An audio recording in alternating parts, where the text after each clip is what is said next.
नमस्कार, मैं हूं हरिशंकर व्यास। सेंट्रल हॉल में आपका स्वागत है।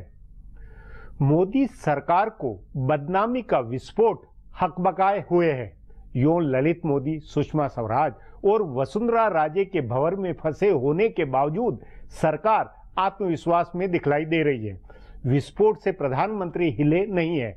उन्होंने माना नहीं कि कोई भ्रष्टाचार है, कोई बदनामी का विस्फोट है। ललित मोदी मुद्दा बने, सुर्खियों में छाए, कांग्रेस के बयानों का केंद्र बिंदु बने, लेकिन मोदी सरकार ने उसकी चिंता नहीं की। इसका क्या अर्थ निकाले? क्या नरेंद्र मोदी बिल्कुल विचलित नहीं है? क्या भाजपा और संघ परिवार मान रहा है कि ललित मोदी को सरकार से मदद जनता में वाहवाही वाली बात है? मतलब ललित मोदी बदनाम नहीं है, बल्कि वह बेचारा कांग्रेसी साजिश का मारा है, इसलिए उसकी सुषमा स्वराज ने मदद की तो ऐसा इंसानियत के चलते किया। जाहिर है सरकार भाजपा की रणनीति नरेंद्र मोदी, अमित शाह के स्तर के विचार और सोच की बदौलत है। उस नाते अहम सवाल है कि पूरे मामले को मोदी सरकार ने कैसे हैंडल किया। मुद्दा ललित मोदी, सुषमा स्वराज या वसुंधरा राजे का अपनी जगह है, लेकिन उससे बड़ा मोदी सरकार के व्यवहार का है। पिछली सरकारों या कि यूपीए सरकार की तुलना में मोदी सरकार ने बदनामी के किस्से को जैसे हैंडल किया है, उसका जनता में अनिवार्यतः असर होना है।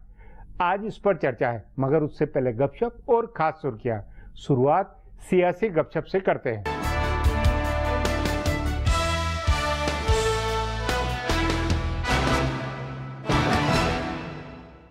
कांग्रेस फिर से यूपीए को रिवाइव करने की तैयारी में लगी है। पार्टी के जानकार सूत्रों के मुताबिक राहुल गांधी ने पार्टी के पुराने नेताओं की यह राय मान ली है कि भाजपा नेतृत्व वाले एनडीए के मुकाबले कांग्रेस को एक मजबूत विकल्प पेश करना होगा, तभी वह अलग अलग प्रदेशों में क्षत्रपों को रोक पाएगी। इसकी शुरुआत तमिलनाडु से होती दिख रही है। पूर्व केंद्रीय मंत्री पी चिदम्बरम के प्रयासों से कांग्रेस और डीएमके करीब आए हैं। तभी करुणानिधि और एमके स्टालिन ने कांग्रेस उपाध्यक्ष राहुल गांधी को उनके जन्मदिन की बधाई दी। अगले साल होने वाले विधानसभा चुनाव के लिए कांग्रेस और डीएमके का एक मोर्चा बन सकता है, जिसमें पीएमके और एमडीएमके जैसी 2-3 छोटी पार्टियों को भी शामिल किया जा सकता है। पश्चिम बंगाल में कांग्रेस नेताओं ने ममता से तालमेल की संभावना तलाशी थी, लेकिन उनकी भाजपा से बन रही करीबी के बाद कांग्रेस नेताओं का मोह भंग हुआ है। अब खबर है कि लेफ्ट के साथ रणनीतिक साझेदारी की बात चल रही है। महाराष्ट्र में शरद पवार की पार्टी एनसीपी से फिर तालमेल होने वाला है। तभी कांग्रेस नेताओं ने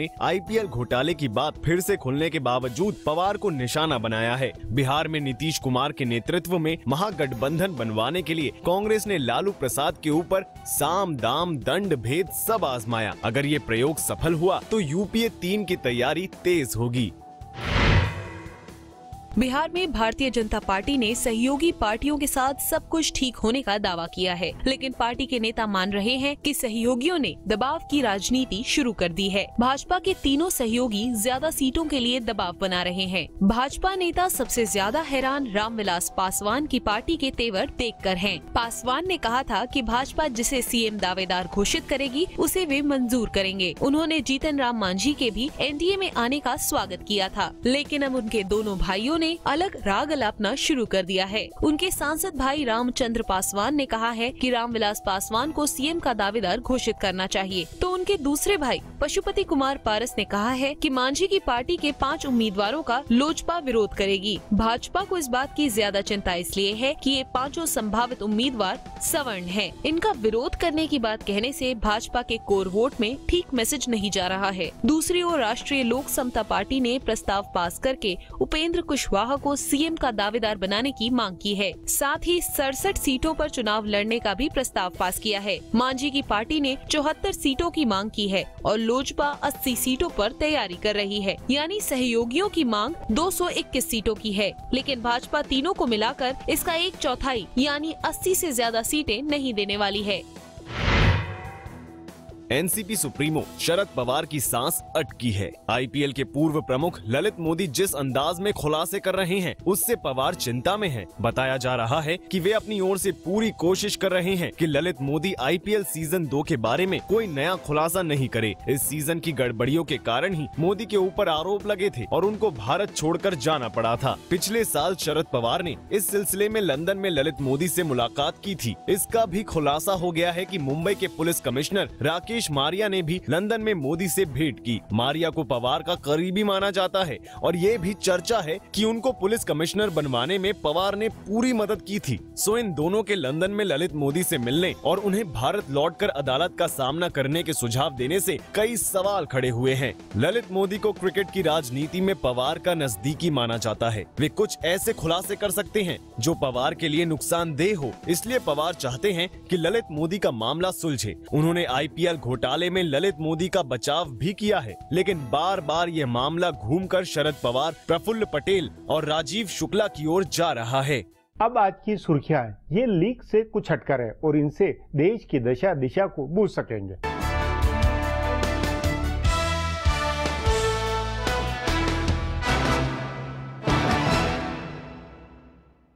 आईपीएल के पूर्व प्रमुख ललित मोदी की मदद करने के मामले में विपक्ष के हमले का निशाना बन रही राजस्थान की मुख्यमंत्री वसुंधरा राजे सिंधिया को आज एक बार फिर अपनी पूरी टीम का समर्थन मिला है। पार्टी के पूर्व अध्यक्ष और केंद्रीय मंत्री नितिन गडकरी ने जयपुर में आज उनसे मुलाकात की और उसके बाद कहा कि पूरी पार्टी और केंद्र सरकार उनके समर्थन में खड़ी है। वसुंधरा को क्लीन चिट देते हुए गडकरी ने कहा कि ललित मोदी के मामले में उन्होंने कोई भी गैर कानूनी काम नहीं किया है और उनके ऊपर लगे आरोपों में कोई तथ्य नहीं है। गडकरी के इस बयान से पहले पार्टी के प्रवक्ता सुधांशु त्रिवेदी ने प्रेस कॉन्फ्रेंस करके ललित मोदी मामले में सुषमा स्वराज और वसुंधरा राजे दोनों का बचाव किया था और कहा था कि इनमें से किसी का इस्तीफा नहीं लिया जाएगा। गौरतलब है कि वसुंधरा पर पूर्व आईपीएल कमिश्नर ललित मोदी की आवर्जन मामले में मदद करने का आरोप है और दूसरा आरोप उनके बेटे दुष्यंत सिंह की कंपनी में ललित मोदी की कंपनी द्वारा 11 करोड़ रुपए के निवेश का है। इस मामले में वित्त मंत्री अरुण जेटली ने कल दुष्यंत का बचाव किया था।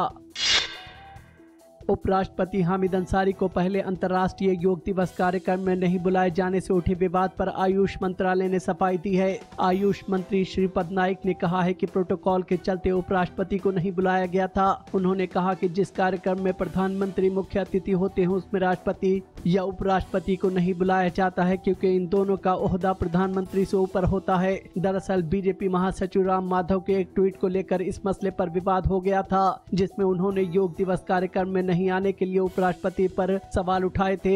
हालांकि बाद में उन्होंने ये ट्वीट डिलीट कर दिया था। आयुष मंत्रालय और उपराष्ट्रपति के कार्यालय की ओर से कहा गया है कि यह मामला अब खत्म मान लिया जाना चाहिए। उत्तर प्रदेश के पत्रकार जगेंद्र सिंह को कथित तौर पर जलाकर मार डालने की घटना की जांच सीबीआई से कराने के लिए दायर की गई याचिका पर सुप्रीम कोर्ट ने केंद्र और उत्तर प्रदेश सरकार को नोटिस जारी किया है। सर्वोच्च अदालत ने दोनों सरकारों से इस मामले में 2 हफ्ते में जवाब देने को कहा है। जस्टिस MY इकबाल और जस्टिस अरुण मिश्रा की बेंच इस मामले की सुनवाई कर रही है। दिल्ली के पत्रकार सतीश जैन ने एक याचिका दायर कर अदालत से कहा है कि पत्रकार जगेंद्र सिंह की हत्या के मामले की जाँच सुप्रीम कोर्ट की निगरानी में सीबीआई से कराई जाए। इस मामले में उत्तर प्रदेश सरकार के मंत्री राम मूर्ति वर्मा और दूसरे लोगों के खिलाफ मुकदमा दर्ज किया गया है। इस बीच उत्तर प्रदेश के मुख्यमंत्री अखिलेश यादव ने जगेंद्र के परिजनों को 30 लाख रुपए का चेक दिया है। विपक्षी पार्टियों के बाद अब बीजेपी की सहयोगी शिवसेना ने वरिष्ठ नेता लालकृष्ण आडवाणी के इमरजेंसी पर दिए बयान का समर्थन किया है। शिवसेना ने पूछा है कि इस बयान में आडवाणी का इशारा किसकी ओर था। गौरतलब है कि पिछले दिनों आडवाणी ने एक इंटरव्यू में कहा था कि आपातकाल जैसे हालात दोबारा बनने की संभावना से इनकार नहीं किया जा सकता है। हालांकि बाद में उन्होंने कहा कि यह बात उन्होंने कांग्रेस के संदर्भ में कही थी। इस विवाद के थम जाने के कई दिन के बाद शिवसेना ने अपने मुखपत्र सामना में लिखा है कि आडवाणी ने हर मौसम देखा है और कितने ही उतार चढ़ाव का सामना किया है, इसलिए उनकी बात को नजरअंदाज नहीं किया जा सकता। शिवसेना ने कहा कि जब आडवाणी अपनी आशंका जाहिर कर रहे थे तो वो निश्चित रूप से किसी की ओर इशारा कर रहे थे। ये पता लगाया जाना चाहिए कि उनका इशारा किसकी ओर था। चीन ने भारत के साथ ताज़ा विश्वास बहाली के उपायों के तहत कैलाश मानसरोवर यात्रा के लिए नाथुला होकर तिब्बत जाने का रास्ता खोल दिया है। भारतीय श्रद्धालुओं के पहले जत्थे ने आज इस रास्ते से होकर चीन में प्रवेश किया। समुद्री तल से 4000 किलोमीटर की ऊंचाई पर सिक्किम में नाथुला के हिमालयाई दर्रे से होकर दूसरा रास्ता खोले जाने की औपचारिक घोषणा प्रधानमंत्री नरेंद्र मोदी के पिछले महीने हुए चीन दौरे के समय की गई थी। इससे ज्यादा से ज्यादा श्रद्धालुओं को कैलाश मानसरोवर की यात्रा पर जाने का मौका मिलेगा। लिपुलेखा दर्रे के अलावा ये दूसरा रास्ता है। 2013 में उत्तराखंड में आई बाढ़ की वजह से इस रास्ते को बहुत नुकसान पहुंचा था। तालिबान आतंकवादियों ने आज अफगानिस्तान की संसद पर हमला कर दिया। भारी हथियारों से लैस आतंकवादी बम विस्फोट करते हुए संसद परिसर में घुस गए। हमले के बाद संसद में अफरा तफरी मच गई और सांसदों ने भागकर सुरक्षित जगहों पर शरण ली। उसके बाद सुरक्षा बलों के साथ करीब 2 घंटे तक चली मुठभेड़ के बाद इस हमले में शामिल सभी 7 हमलावर मारे गए। आत्मघाती हमलावर अपने साथ कार बम लेकर आए थे। हमले के समय संसद की कार्रवाई चल रही थी। तालिबानी आतंकवादियों के इस हमले में 15 लोग जख्मी हुए हैं। फिलहाल अब एक ब्रेक है, फिर खुलासा होगा।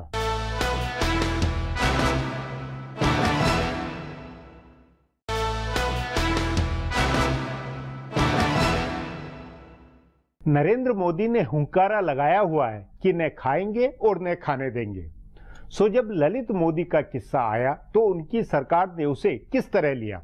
सुषमा स्वराज और वसुंधरा राजे के मामले में मोदी सरकार भाजपा की ईमानदारी निखरी है या बदनामी बनी है? इस पर आगे चर्चा करें, उससे पहले देखें मेरा यह खुलासा।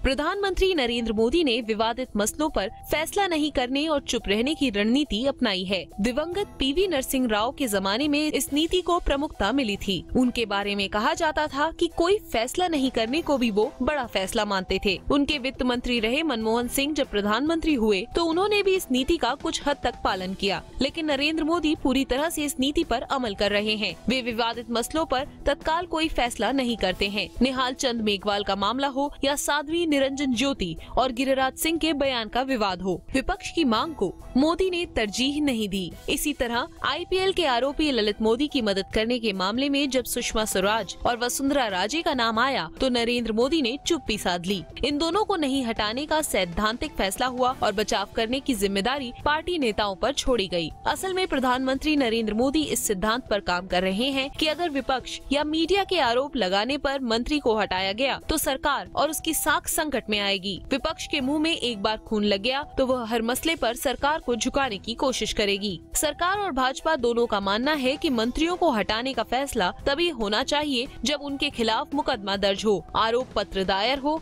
या कम से कम किसी संवैधानिक संस्था की ओर से किसी गड़बड़ी में उनका नाम लिया जाए। मीडिया या विपक्ष के आरोपों के आधार पर किसी को हटाया नहीं जाएगा। भाजपा नेताओं का यह भी मानना है कि जिसको हटाया जाता है उसके ऊपर आरोप हमेशा के लिए चिपक जाता है, जबकि आरोपों के बावजूद जिन लोगों को बने रहने दिया वे बेदाग बने रह जाते हैं और उनके मामलों को लोग जल्दी भूल भी जाते हैं। जैसे तमाम आरोपों के बावजूद यूपीए सरकार ने सलमान खुर्शीद को नहीं हटाया, उल्टे उनको प्रमोशन दे दिया तो वे बेदाग बने हुए हैं। लेकिन ए राजा को हटा दिया तो उनको जेल जाना पड़ा और वे हमेशा के लिए संचार घोटाले के आरोपी हो गए। यह तर्क दमदार दिखाई देता है कि इस आधार पर नरेंद्र मोदी का फैसला तर्क संगत लगता है। लेकिन पिछली यूपीए सरकार और मौजूदा नरेंद्र मोदी सरकार के बीच बहुत बड़ा फर्क है। मोदी का सारा चुनावी अभियान इस बात पर था कि यूपीए राज में आकाश, पाताल और धरती तीनों को लूट लिया गया है। वे भ्रष्टाचार विरोधी लहर पर सवार होकर दिल्ली पहुंचे हैं। दिल्ली पहुंचने के बाद भी उन्होंने हर जगह यही कहा कि उनकी सरकार शून्य भ्रष्टाचार वाली है।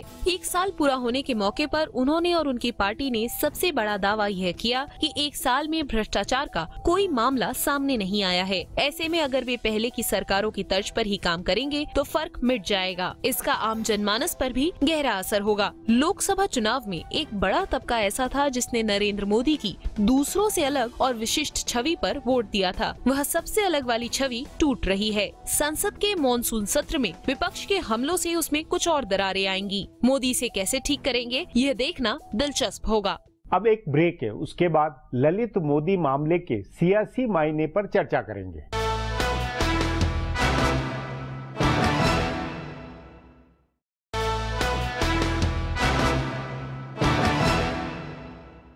सुषमा स्वराज को बचाने के लिए मोदी सरकार और पार्टी दोनों रक्षा जैकेट लेकर कूद पड़े। वैसी तत्परता राजस्थान की मुख्यमंत्री वसुंधरा राजे के लिए नहीं दिखलाई गई, लेकिन अंत में पार्टी दोनों के बचाव में उतरी। इसका क्या मतलब है, इस पर चर्चा के लिए आज मेरे साथ वरिष्ठ पत्रकार नीरजा चौधरी हैं।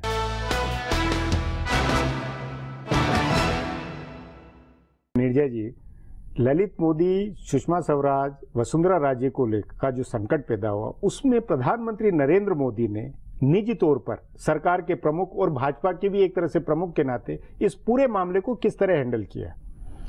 देखिए, अगर पॉलिटिकली देखा जाए डैमेज कंट्रोल किया, पर्सनली देखा जाए जो उनकी पूंजी थी, जिस छवि के साथ वो आए थे, न मैं खाऊंगा न खाने दूंगा, वो तो डैमेज हुई है। क्योंकि इस तरह से सवाल उठ जाना, कॉन्फ्लिक्ट ऑफ इंटरेस्ट, प्रोप्राइटी के सवाल, फॉरेन मिनिस्टर के खिलाफ जो हुए, प्रधानमंत्री अभी तक बोले नहीं, अपने आप कुछ नहीं बोले हैं। उसके होते ठीक है, ये पहले सुषमा स्वराज के पीछे तो खड़े हो गए, आरएसएस के लोग भी खड़े हो गए, अमित शाह भी खड़े हो गए, राजनाथ सिंह ने भी प्रेस कॉन्फ्रेंस की, फिर राजनाथ सिंह और अरुण जेटली जिनके बारे में अटकल चलती थी कि वो बिल्कुल दूसरी साइड हैं, और ये भी कहा जा रहा था किसने किया, कीर्ति आजाद ने इशारे से भी कहा कि कोई सांप है, मतलब बहुत स्ट्रॉन्ग वर्ड्स यूज किए गए। लाल कृष्ण आडवाणी बोले, बहुत तरीके से उन्होंने लीडरशिप के ऊपर प्रहार किया कि इमरजेंसी दोबारा हो सकती है, जिस तरह से चीजें जा रही हैं। सुषमा स्वराज उनकी कैंप की हैं, तो काफी वो हुआ। लेकिन वसुंधरा राजे सिंधिया को लेके 2 दिन ऐसा लगा कि पार्टी उनको सैक्रिफाइस करेगी, कोई डिफेंस पे आया ही नहीं। उनके बेटे कुछ के शेयर्स जो 10 रुपए के 9000 टाइम्स लिए गए ललित मोदी द्वारा, ये सब जो हुआ कि उनको जाना पड़ेगा।